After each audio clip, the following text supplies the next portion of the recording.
They say every war is different.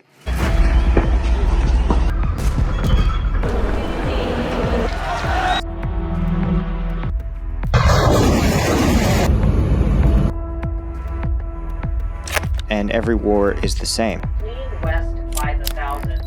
So many are trying to get out. They're over. For the last 3 years, I've been reporting on the war in Ukraine from my office here in the US. But as I've worked with Ukraine Aid Ops, I've learned more about the soldiers and units of the Ukrainian army. And I feel the need to see the front line for myself and to tell their stories. This video is meant to show what's really going on the front lines. And for those of you that have supported Ukraine Aid Ops, just how much of a difference your donations are making for these units on the front.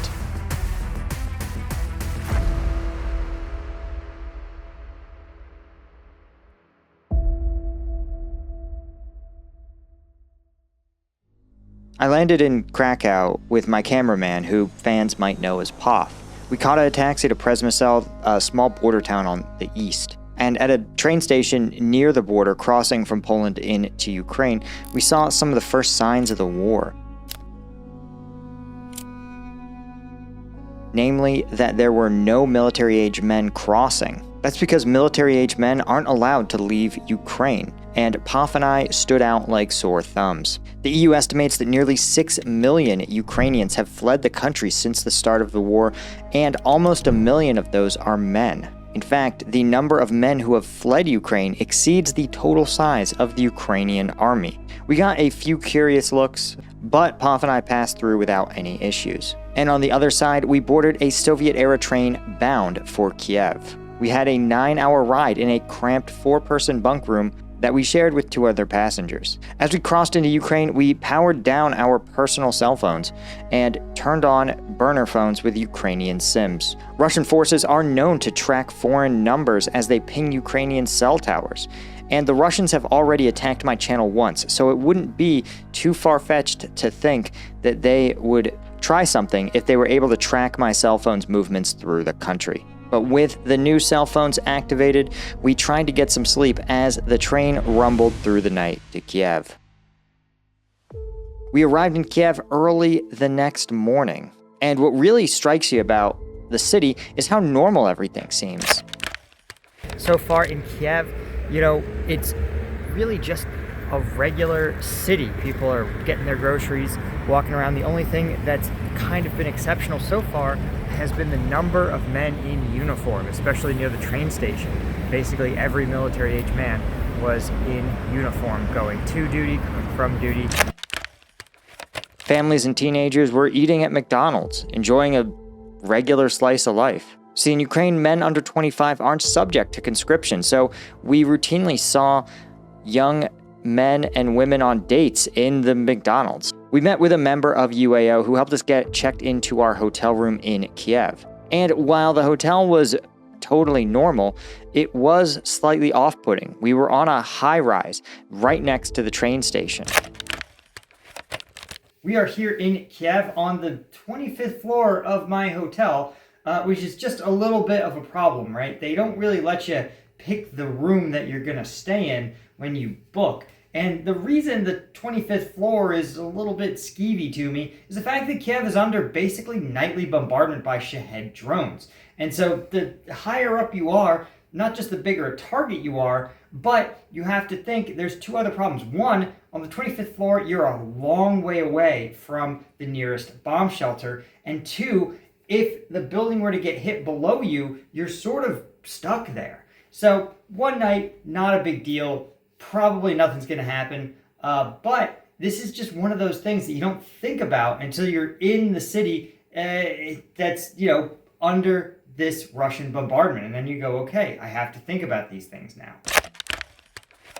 And in fact, I would later learn that just a few hours after we left Kyiv, the train station was hit by Russian airstrikes. Just a few hours after our arrival, we had our first meeting with a Ukrainian soldier. Our first meeting was with General Pivnenko, the head of the Ukrainian National Guard. His reputation was as a young, modern, highly capable leader. And ironically, he was almost exactly my age. And sitting across from him in a unremarkable conference room in Kyiv, couldn't help but reflect on the different paths our lives had taken.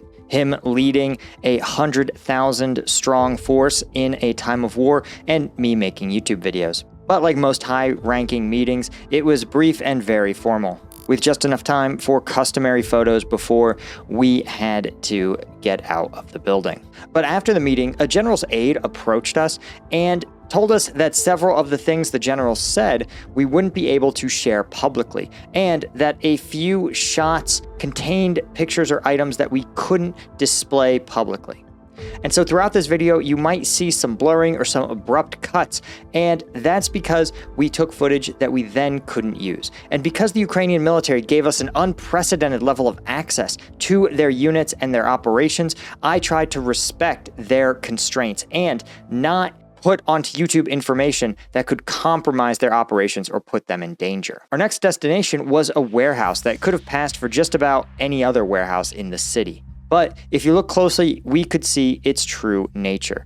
See outside, two old men casually smoking cigarettes. But if you looked closely, you saw that they sported short haircuts and a sharp military demeanor. And as soon as we pulled up, they made a beeline for our car. But they took one look at Yuri, our translator and fixer, and waved him through without hesitating. Yuri just has a knack for making things happen. He's got that car salesman charm and a wartime pragmatism that makes him invaluable to us and to Ukraine aid ops. Inside the gates of the building, there was a tall building and a well-manicured office that belonged to the GUR, Ukraine's Military Intelligence Directorate. The best analog for these guys would be the CIA's Special Activities Division, and we handed over to them dozens of PVS-14 night vision devices.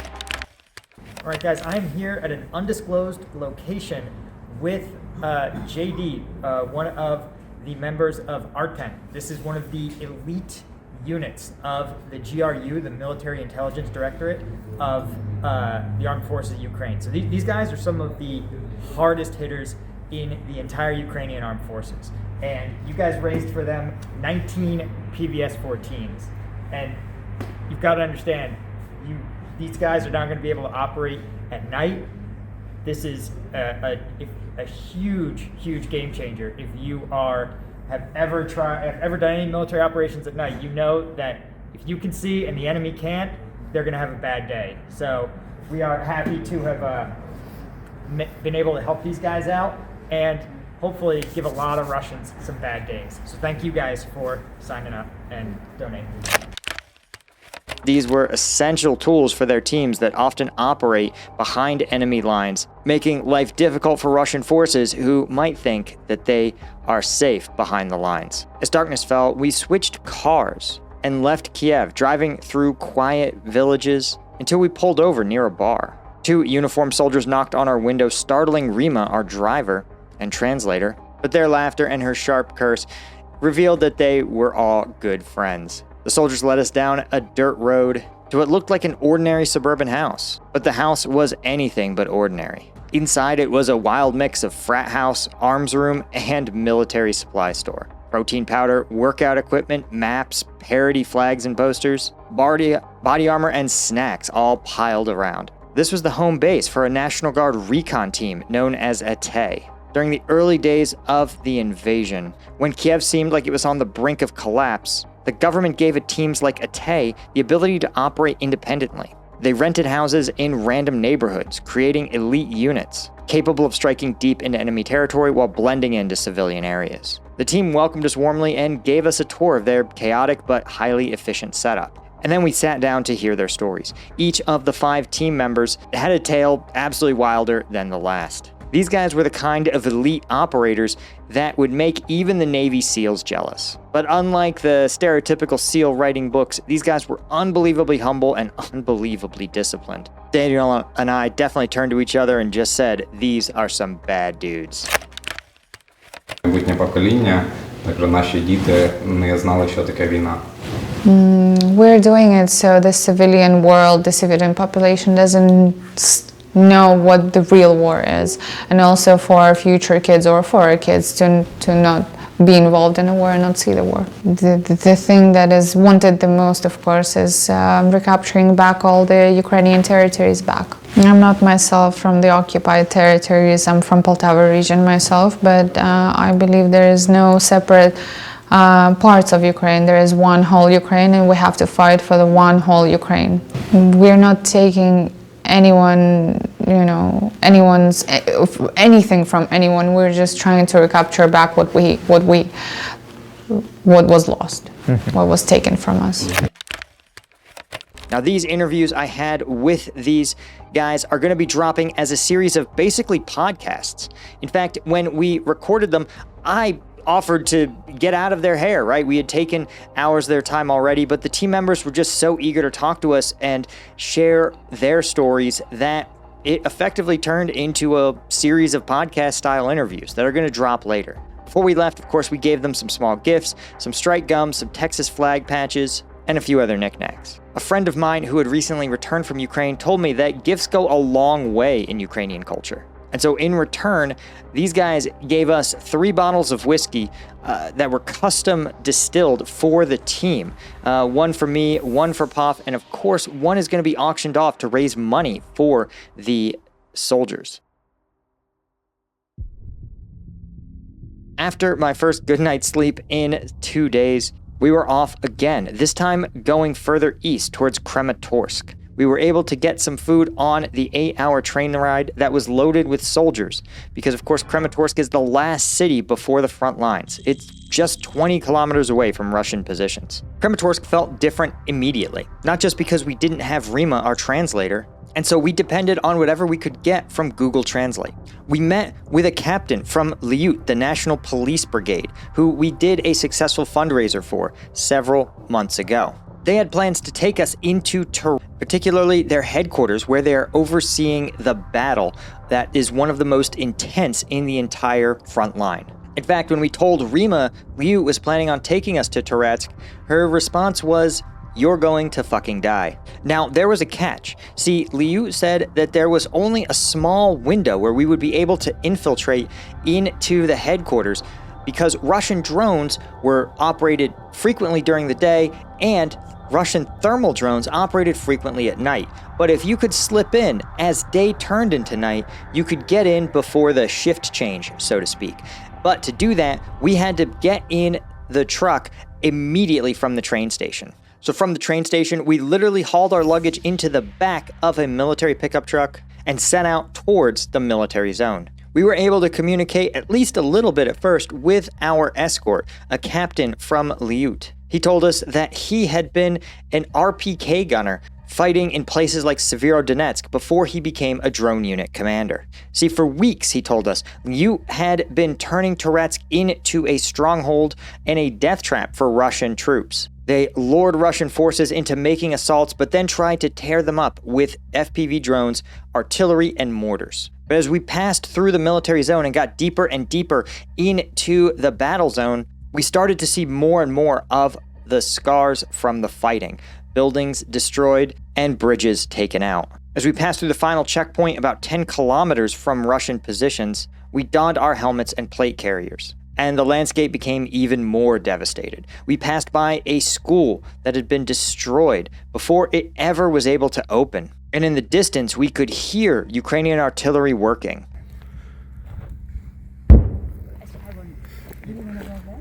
As we grew even closer to the front lines, the captain ordered us to switch our phones onto airplane mode to prevent our phones from pinging Russian cell phone towers, inadvertently revealing our location. But this meant that we were unable to use our translation app to get any kind of communication with him at all. He then turned on his jamming system and a signal detector that would alert us to the presence of any drones operating in the area. We also rolled down the truck's windows where our escort told us, listen, so we were going to be close enough that we were trying to listen to the whine of approaching FPVs. Now at first, as we approached the artillery positions, I heard them getting louder and louder.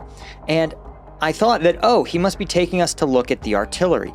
But no, we continued driving past the artillery, going deeper towards the front line. Soon, at kind of the last checkpoint before we got to the front, we pulled over at a house that had been long abandoned. Our escort pointed out where no less than 3 cell phones had been nailed to a tree. Those were the phones of soldiers who had not turned theirs onto airplane mode. And in the backyard, he showed us the remnants of a Russian fab bomb, a huge Russian piece of ordnance that left a crater large enough for a person to stand in. We quickly headed back to the car, but as we were opening the door, I heard a high-pitched whine. I mean, I'm fucking good.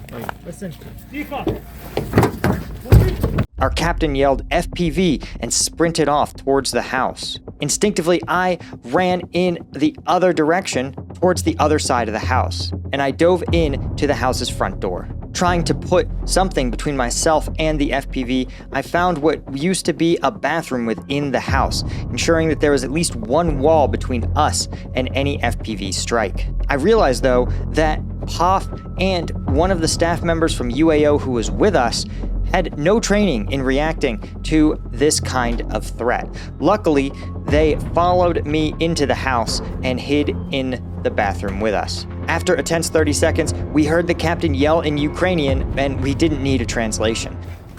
Let's go. Go back. Go back. We sprinted out of the house and towards the truck. The urgency in his voice and the fact that he peeled out left no doubt that the danger was still very much present. As he hauled ass through the fields, we could hear the drone detector going off, indicating that the drone was still in the area and patrolling for targets. All we could do was sit in the car and wait and hope that the drone didn't find us. Luckily, the captain drove us under power lines and hugged as close to villages and structures as possible, making sure that the drone's approach would at least be complicated. Finally, we made it outside of the drone's maximum range. Все, 10 километр FPV. Okay. No, little bit FPV, в общем их нету в таком расстоянии. And the captain turned to us with a grin and said in broken English, "Adrenaline, adrenaline." Адреналин. Which, if you've never had a imminent danger type combat experience, you don't understand the wave of almost euphoric relief when you manage to escape the danger unharmed. This is my job. Как это? Я не знаю, як це сказати. Я до цього привик.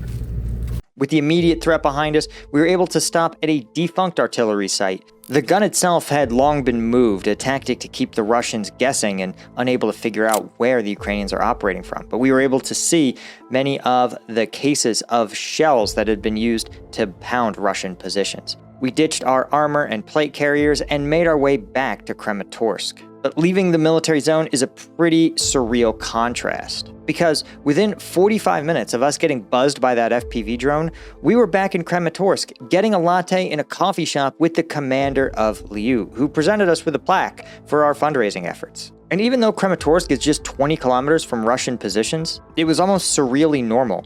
We had water, electricity, internet, even coffee shops, brew pubs, even a sushi restaurant. And if it wasn't for the military vehicles that crisscrossed almost every street, and the air raid sirens that went off every few hours, you would hardly know there was a war going on. Before the day ended, we delivered several generators and eco-flows to soldiers of the 130th. They were unbelievably grateful for our help, and as we turned in for the night, I just couldn't help but think about how unbelievably difficult this war must be, and that even us trying to simply visit a relatively safe headquarters was still a life or death experience.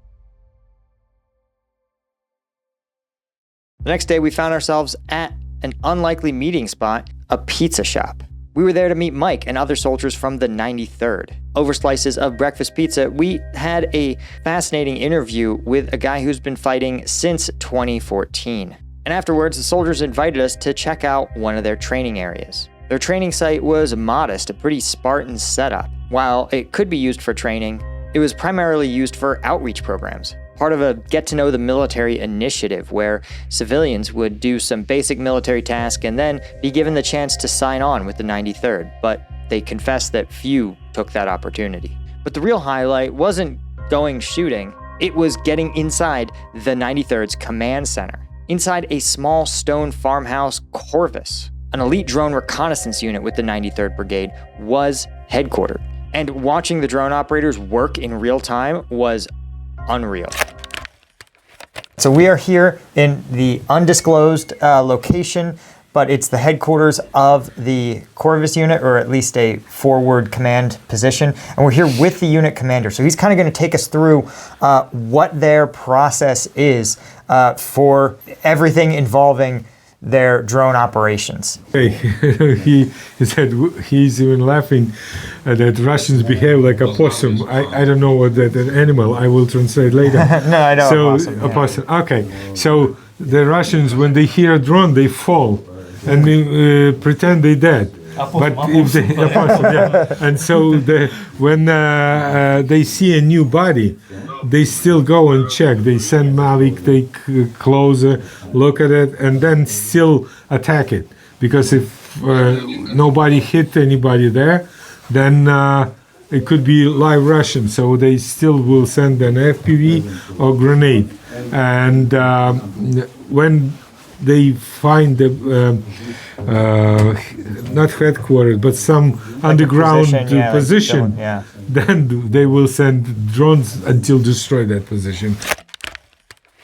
See, at least in the Toretsk area of the front lines, both Russian and Ukrainian soldiers fought to stay hidden, sheltering in bunkers and avoiding showing any indication of their presence. But it took only just a single misstep for Corvus to jump on the opportunities. They showed us how the previous day, a Russian soldier had thrown out a bag of trash from their bunker. And that was all the drone reconnaissance pilot needed to know. Now that he had identified a bunker with Russians in it, Corvus sent FPV after FPV into the bunker, eliminating the Russian position entirely. Mm-hmm. Oh, вообще чё? Wow. Very close. But the guys from Corvus explained that it worked both ways. Russian infantry would advance, often recklessly, and if they were able to get close enough to Ukrainian positions, the Ukrainians would have to engage them with small arms fire. But in doing so, they would reveal their positions to Russian drones overhead, and then mortars and FPVs would be the ones to actually attack the Ukrainian positions, driving them out into new locations. So the infantry fight became one of extreme discipline, extreme patience, and extreme attrition. After delivering several dozen drones to Corvus, we met with another unit. This was a drone unit led by a commander who had lost his leg as an infantryman earlier in the war. Undeterred, he had returned to lead a drone team, and they were experimenting with a fascinating and unique piece of Ukrainian tech, the Vampire, a heavy-lift 6-quadcopter drone. All right, guys, we are in an undisclosed location near Pokrovsk. We are here with one of the best drone units in the Ukrainian military, and you can see why they get some of the coolest tools. We're going to be demoing a Vampire drone. This thing is loaded up with real munitions, so we're going to show how one of the heaviest lifting drones can really make life pretty bad for the Russians.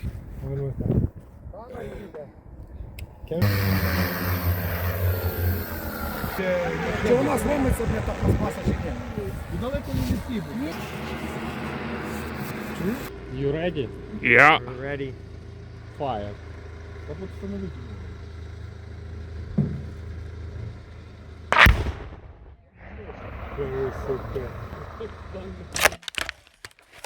It was capable of dropping a huge piece of ordnance onto enemy positions. And they were also testing out its ability to conduct remote mining operations, cutting off key roadways from Russian advances. And after delivering them more drones and jammers, we stopped at another fairly unique site. This was a small tent set up just 15 kilometers from the front lines. There, a local family established what was effectively a convenience store for soldiers on the front. It had Ukrainian smoked meats, cheeses, energy drinks, sweets, and just about anything a soldier would need rotating to and from positions. That evening, we dined at a brew pub in Krematorsk and talked to another captain from the 130th who shared even more incredible stories from the front lines. And before he left, he presented us with a plaque from the 130th expressing their appreciation for our fundraising efforts. But the final visit was honestly one of the craziest. See, Yuri, our guide, the previous day had been raving about sitting in a sauna with a commander of a unit and that we just had to go check it out. Now, I assume that if you're sitting in a sauna on the front lines, you're some kind of general who might have greased a few palms to get a pretty luxurious setup, and I wasn't particularly interested in talking to a high-ranking officer. But Yuri was insistent, and so we went and checked it out. We drove through the darkness to a small village just 12 kilometers from the front in the Pokrovsk direction. And the house looked like any other from the outside. But inside, it was something else entirely. The basement had been converted into a fire direction center where they watched dozens of drone feeds, communicated with the pilots, and then sent fire missions to all kinds of artillery units, from Paladins to Grad rocket launchers. On a bank of monitors, we actually watched as they identified Russian positions in real time, and moments later coordinated a strike, sending 2 rounds to crack open the bunker and destroy it with pinpoint accuracy, down to, I'd say, less than 2 feet. But upstairs, things got even more crazy. See, one of the soldiers in the artillery unit before being drafted was a fine dining chef in his home city. And so he had prepared a huge meal for us with Ukrainian porridge, kashka, salad, even dessert, and roasted chicken. It was really a testament to soldiers' ability to improvise creature comforts in the thick of a combat zone. And since alcohol is prohibited in Krematorsk and for soldiers, the drinks you're seeing are 100% absolutely ginger ale. The house itself had been turned into kind of a testament to soldiers' ingenuity. The soldiers had technically rented the house from an older woman who had fled months ago to Lviv, but they had refurbished the sauna, as Yuri had mentioned, but also were in the process of refurbishing a pool, creating a gym, and even had a sculpture garden where they used busts of Lenin as target practice. The next morning, our final day in Krematorsk, we conducted another interview at the local brew pub, and before leaving, delivered more gear to some specialized units, including a special operations sniper team with one member who had served in Afghanistan in 1984. Interestingly enough, when he heard I was in Afghanistan, despite conducting the entire interview in Ukrainian, he pulled me aside, asked me in perfect English where I had been in Afghanistan, and when I named a real province in the country, he told me where he had served and that he had also spent some time in the United States, with a wink. I think he may have suspected that I was more than just a YouTuber. But as we boarded the train that would take us to Lviv, a 19-hour journey, and then onward to Poland and home, I couldn't help but think about all the soldiers who wouldn't be able to go home. In a matter of days, I'd be back with my wife and daughter. I could hold them and tell them I loved them. But for many of the soldiers I met, that wasn't an option.